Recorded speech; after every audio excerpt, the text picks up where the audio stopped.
कि आजकल Instagram is equal to portfolio. आजकल लोग आपके वो पोर्टफोलियो नहीं मांगते हैं, फोटोज वोटोज ऑडिशंस। उनको अगर आपको देखना होता है या आपका काम देखना होता है, वो आपका आईडी मांगते हैं, आपका इंस्टाग्राम हैंडल मांगते हैं, ठीक है। फॉलोअर्स वॉलोअर्स पूछते हो तो अलग बात है, ठीक है, बट उससे पहले वो काम देखते हैं आपका। आपके हाथ में बहुत बड़ा वेपन है, आप घर पे बैठ के ही सारा कुछ कर सकते हो, बहुत दूर तक जा सकते हो।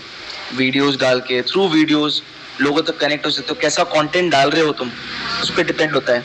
तो ऐसा नहीं कि घर पे बैठ के कुछ नहीं हो सकता है। आज घर पे बैठ के वीडियोस बना के बहुत लोग भुवन बाम यहाँ पे सर मैं इनको फॉलो किया था सर को, ऋषि सर को। तो मैं आपका स्टेटस देखा वो ये वर्कशॉप वाली, तो काफ़ी सारे लोग होते हैं जिनका काफ़ी ज़्यादा फॉलोअर होता है, तो कॉल नहीं उठाते हैं, मैसेज नहीं सीन करते हैं।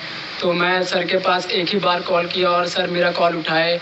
तो मैं पूछा सर से, सर आपकी एकेडमी कहाँ है, वर्कशॉप लगने वाली है। तो सर मेरे को बताए। तो सर हम लोग वैसे तो यूपी से हूँ मैं सर, तो अभी छतरपुर में हम तीनों शिफ्ट हुए हैं डांस के लिए। तो सर इधर देखा तो वर्कशॉप लगी है, तो सर हम लोग इधर आए सीखने के लिए। नहीं, वही मैं बोल रहा हूँ, जब कोई कुछ करना चाहता होता है ना, तो उसके लिए वो कहीं भी हाथ पैर मारता है।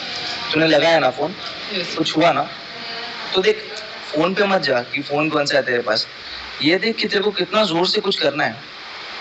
अगर तेरे को करना होगा ना, तो तू रास्ते अपने आप ढूंढेगा।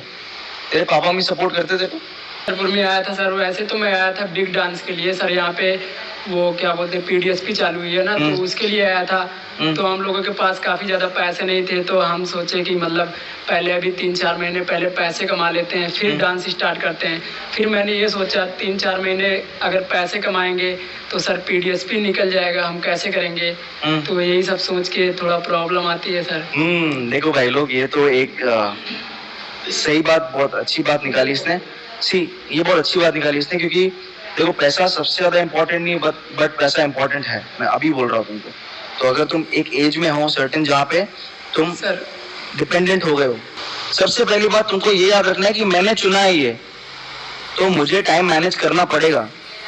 इंट्रोस्पेक्ट करो, आत्मचिंतन करो बैठ के, तुमको मालूम पड़ेगा तुम कितना टाइम वेस्ट करते हो। तुम बातें बड़ी बड़ी करते हो, सोच अच्छी रखते हो, पर उसके लिए करते कुछ नहीं हो। एक बार देखो, सुबह उठने से लेकर रात तक सच में उस चीज के लिए जो तुमको चाहिए उसके लिए कितना काम कर रहे हो तुम, तो तुमको दिखेगा कि नहीं कर रहे हो ज्यादा। सबसे पहले टाइम मैनेजमेंट, टाइम मैनेज कर सबसे पहले। हर चीज का वक्त मिलेगा तेरे को। तू पैसे कमाते हुए भी डांस कर सकता है। मैं टाइम पे लेडी संगीत करता था, बैचेस भी लेता था और अपनी पर्सनल प्रैक्टिस भी करता था। मैं मानता था मैं 3-4 बजे फ्री होता था। उसके बाद अपने ही बैग में स्कूल के कपड़े होते थे, स्कूल जाता था, साइकिल वाली जहाँ पार्क करते हैं साइकिल्स, वहां पे एक बॉटल से मुंह धोता था और क्लास में जाके बैठ जाता था। एंड वही दिनचर्या चलता रहता था। ये मैं स्कूल टाइम की बात बता रहा हूँ, जबकि मेरे माँ बाप अच्छे खासे पैसे कमा रहे थे उस समय, मेरी फीस भरी जा रही थी।